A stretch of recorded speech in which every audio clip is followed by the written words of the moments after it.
جس قسم کی سازشیں اس دجالی دور میں ہو رہی ہیں،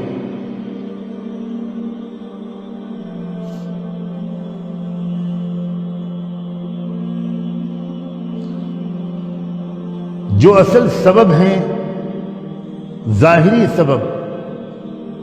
ہمارے گناہوں کے نتیجے میں، ہماری غفلت کے نتیجے میں، دین کو چھوڑ دینے کے نتیجے میں، دین کو ڈھا دینے کے نتیجے میں، جو شیطانی اور دجالی طاقتوں کو مسلط ہو جانے کا موقع مل گیا ہے، اور وہ عجیب و غریب سازشیں کر رہی ہیں۔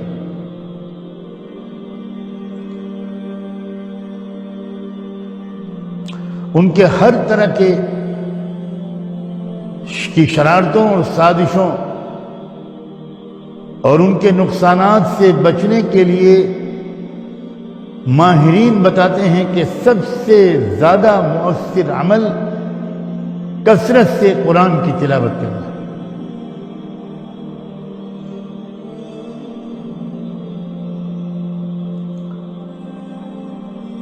جو لوگ آج کل اس وقت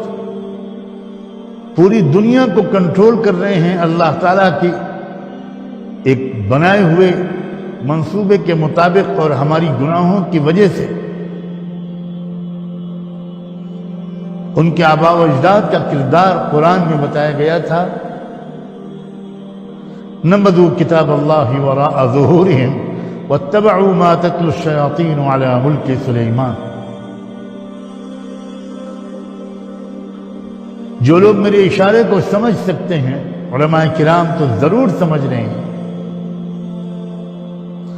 کہ وہی لوگ ہیں جو اس وقت پورے نظم عالم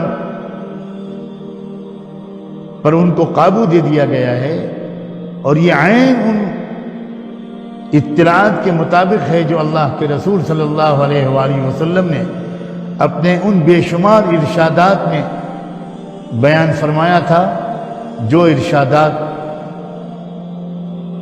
دجال اور اس کے فتنے کے بارے میں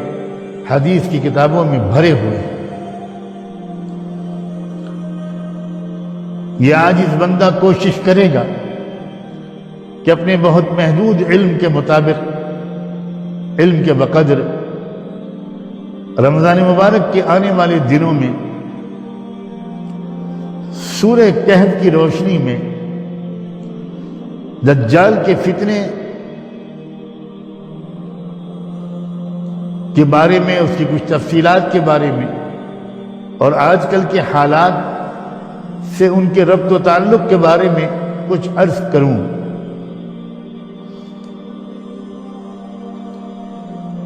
تاکہ ہم یہ اب تو سمجھ سکیں کہ ہم کس زمانے میں جی رہے ہیں۔ آپ میں سے جو لوگ بہت عرصے سے مجھ طالب علم کی گفتگویں سنتے رہے ہیں یا مضامین پڑھتے رہے ہیں، آپ کو اندازہ ہوگا کہ 20-30 سال سے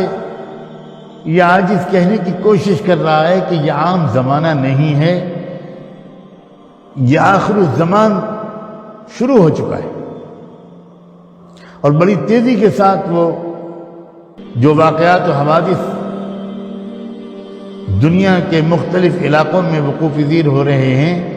یہ وہی واقعات و حوادث ہیں جن کا احادیث فتن میں تذکرہ ہے۔ خیر، اس موضوع پر تو اگر زندگی اور توفیق الہی رہی تو آنے والے رمضان کے دنوں میں کوشش کروں گا کہ روزانہ آپ کی خدمت میں کہ ان دجالی فتنوں، ان کے حربوں اور حملوں جو ہر کچے پکے گھر میں اس وقت جس کا اثر پہنچ رہا ہے، ان سے بچنے کے لیے سب سے زیادہ مؤثر طریقہ قرآن مجید کی کثرت سے تلاوت ہے۔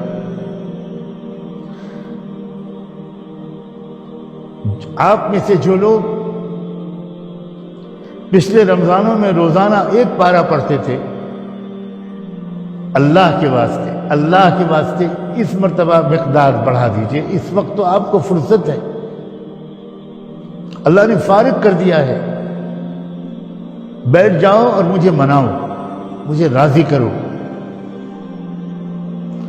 ایک پارا جو پڑھتے تھے وہ 3 پارا کر دیں، جو 3 پارا روز پڑھتے تھے رمضان میں وہ 5 پارے کر دیں،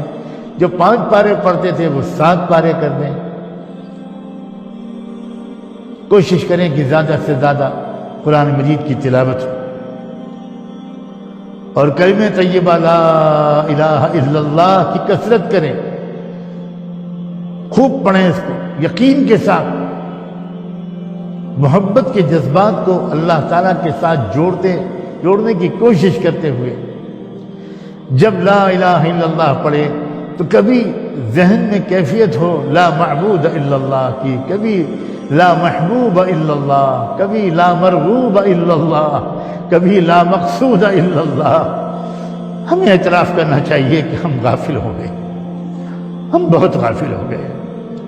ہم مزے لے کر کلمے نہیں پڑھتے، ہم کیفیت کے ساتھ قرآن نہیں پڑھتے، بہت غافل ہو گئے۔ اور میں آپ سے کیا کہوں،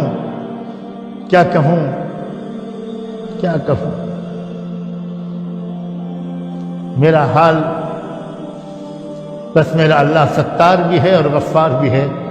اللہ معاف کر دے، اور اس مرتبہ رمضان ایسا گزروا دے اللہ جیسا گزرنا چاہیے، جیسا اب تک نہیں گزرا، اور کثرت سے درود شریف بھی پڑھے۔ موجودہ حالات میں اللہ کے بہت سے وہ بندے جو روحانیات کے رازوں کو کچھ سمجھتے ہیں، وہ سمجھ رہے ہیں کہ اس وقت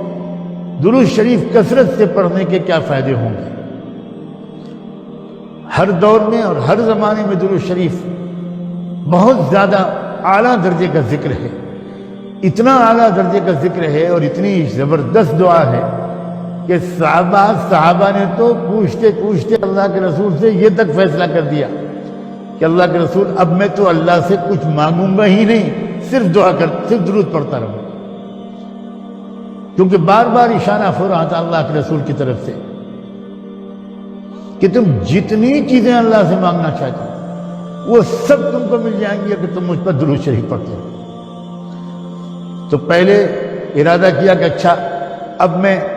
چوتھائی جو ذکر ہے میرا وہ میں درود ہی کے لیے خاص کر دوں گا،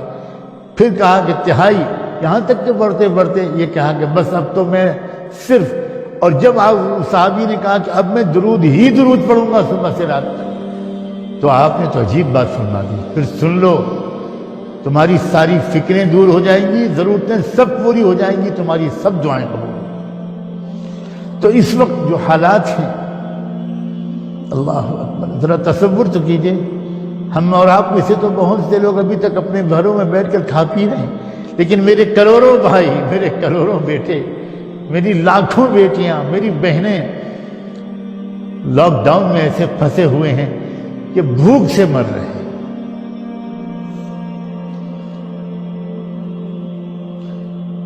ان پریشان حالوں کا تصور کر کے تڑپ کر ان کے لیے بھی دعا کیجیے، وہ کسی مذہب کے ماننے والے ہوں، انسانی بھائی ہیں، ان کے لیے دعائیں کیجیے۔ تو کثرت سے توبہ، یہ اس رمضان کو ایسا گزار لے جیسا اب تک کوئی نہ گزارا، کبھی کوئی رمضان نہ گزارا ہو، ایسا گزار لیجئے کہ ہماری روحانیت ہماری حیوانیت پر، ہماری نفسانیت پر غالب آ جائے۔ ہم اعتراف کرتے ہیں کہ ہماری روحانیت بہت کمزور ہو گئی، اور دجالی طاقتیں تب ہی کا مؤثر و کامیاب ہوتی ہیں جب انسانوں کی ہماری روحانی طاقت کمزور ہوتی ہے۔ ہماری روحانی طاقت کمزور ہو گئی ہے، ہماری روحانی طاقت بہت کمزور ہو گئی۔ یہ مہینہ رمضان کا روزوں کے ذریعے، تراویح کے ذریعے، تلاوت کے ذریعے، دعا، مناجات، توبہ، استغفار، درود شریف، اس کے ذریعے اپنی روحانیت کو بہت بڑھا لینے کا ایک بہترین موقع ملا ہے، اور روحانیت جہاں امت کی پھر سے بڑھے گی، یہ بلائیں ٹل جائیں گی، یہ بلائیں دور ہو جائیں گی، پھر دجالی حملوں سے بچنا روحانیت والوں کے لیے بہت آسان اور یقینی ہو جائے گا۔ ہمارے پیج ایمان و یقین کو لائک کریں اور ویڈیو کو زیادہ سے زیادہ شیئر کریں۔ جزاک اللہ۔